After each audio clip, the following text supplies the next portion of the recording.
रोहित की दीदी समीक्षा की शादी अर्पित से हुई थी। रोहित 20 साल का था, जो कि अपना पूरा दिन मोबाइल पर ही निकालता था। कभी पबजी खेलता तो कभी यूट्यूब चलाता। एक दिन अर्पित और समीक्षा समीक्षा के मम्मी पापा से मिलने आते हैं और देखते हैं कि रोहित मोबाइल से हटने को तैयार ही नहीं है। अरे रोहित, तुम्हारी तो आईआईटी की परीक्षा है ना? तुम तैयारी नहीं कर रहे हो परीक्षा की? वो सब तो मोबाइल पर ही हो जाएगा। ये देखिए, ये है गूगल। इससे जो भी पूछो वो सब बता देता है। तो आखिर कागज क्यों बर्बाद करूं? अरे पर तुम इन प्रश्नों की तैयारी बिना लिखोगे कैसे? उसमें क्या है, ये देखिए नोटपैड, बिल्कुल कॉपी जैसा है, इसी पर कर लूंगा। हम जब तुम्हारी उम्र के थे तब हम दोस्त मिलकर प्रश्न हल किया करते थे। उससे हमारी हैंडराइटिंग की भी प्रैक्टिस हो जाती थी और समय का भी अंदाजा लग जाता था। और फिर साथ में हम एक दूसरे की मदद भी कर देते थे अगर कोई अटक जाए तो। आपका जमाना अलग था जीजा जी। अभी जमाना फास्ट और स्मार्ट हो गया है। जमाना क्या, अब तो फोन भी स्मार्ट हो गया है। समय के साथ बदलना पड़ता है जीजा जी। अब बस भी कीजिए आप, हर चीज को लेक्चर में बदल देते हैं। रोहित अच्छा कर लेता है परीक्षा में। इतने में अर्पित के सास ससुर जी आ जाते हैं हॉल में, और अर्पित इस बारे में बात नहीं करता। हालांकि अर्पित को लगता तो है कि पूरी तरह मोबाइल पर लगे रहना सही नहीं है, पर वो इस बात को और नहीं छेड़ता। ऐसे ही 2 दिन निकल जाते हैं। समीक्षा, मुझे काम से फोन आया था, मुझे वापस काम पर लौटना पड़ेगा। पर हमें आए हुए तो 2 ही दिन हुए हैं। अभी चले गए तो माँ और पापा को अच्छा नहीं लगेगा ना। अच्छा ठीक है, तुम रुक जाओ, मैं काम खत्म करके फिर लौट आऊंगा। एक काम कीजिए ना, परसों रोहित भी परीक्षा के लिए निकलेगा, आप उसी के साथ निकल जाना। दोनों वैसे भी बात नहीं करते, साथ में जाएंगे तो हो सकता है आप लोग आपस में बातचीत भी करने लग जाओ। आह, ठीक है, मैं काम को 2 दिन टाल सकता हूँ। उसी रात जब सब खाना खाने बैठे थे, तो अर्पित अपने जाने की खबर बाकी लोगों को बताता है। मुझे काम के लिए वापस जाना होगा।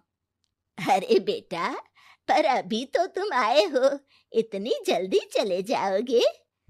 नहीं माँ जी, समीक्षा यहीं रहेगी और मैं जल्दी काम खत्म करके वापस आ जाऊंगा। अब ठीक है, काम भी जरूरी है। वैसे कब निकलोगे बेटा? 2 दिन में।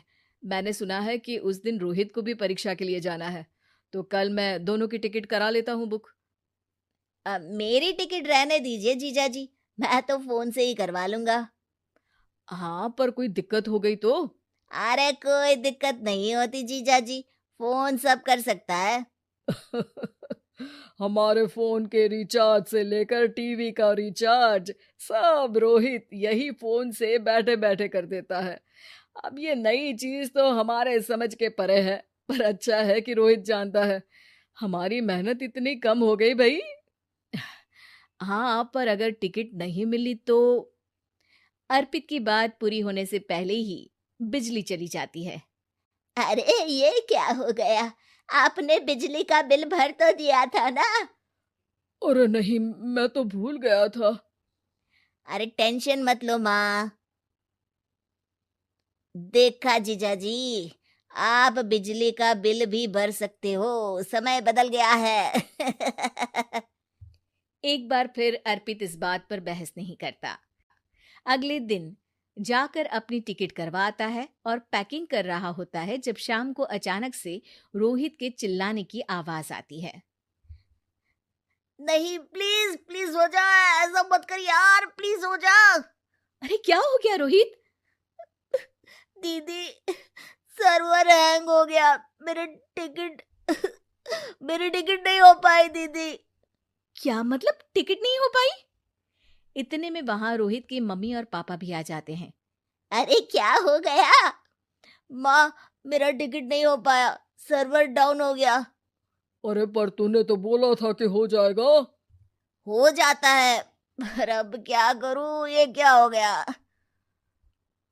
अब कल की तो कोई बस भी नहीं है, ना ही अब टिकट मिलेगी ट्रेन की कल के लिए। मुझे तो कोई रास्ता नहीं दिख रहा। अब फिर लगता है मेरा ये साल बर्बाद हो जाएगा। घर पर एकदम से दुख का माहौल छा जाता है और सब रोहित को डांटते हैं, पर इतने में अर्पित वहां आ जाता है। आप सब रोहित को क्यों डांट रहे हैं? आपने ही तो उसे बढ़ावा दिया था ना। लेकिन इसकी लापरवाही के कारण इसकी परीक्षा छूट जाएगी। इसने तो हमसे कहा था कि टिकट हो जाएंगे। हे भगवान, अब क्या होगा? चिंता करने की कोई बात नहीं है। मैंने एक एक्स्ट्रा टिकट करवा ली थी। मैं समझता हूँ कि मोबाइल हमारा ही काम आसान करने के लिए है, पर उस पर ही पूरी तरह से निर्भर होना तो गलत बात है ना। रोहित टिकट को देखकर बहुत खुश हो जाता है और जोर से जाकर अपने जीजाजी के गले लग जाता है। सॉरी जीजाजी, मुझे आपकी बात ध्यान से सुननी चाहिए थी, पर थैंक यू सो मच। हाँ बेटा, तुमने तो इसका भविष्य बचा लिया। शिक्षा, दूसरों से मदद मांगना गलत नहीं, पर दूसरों पर निर्भर हो जाना गलत है।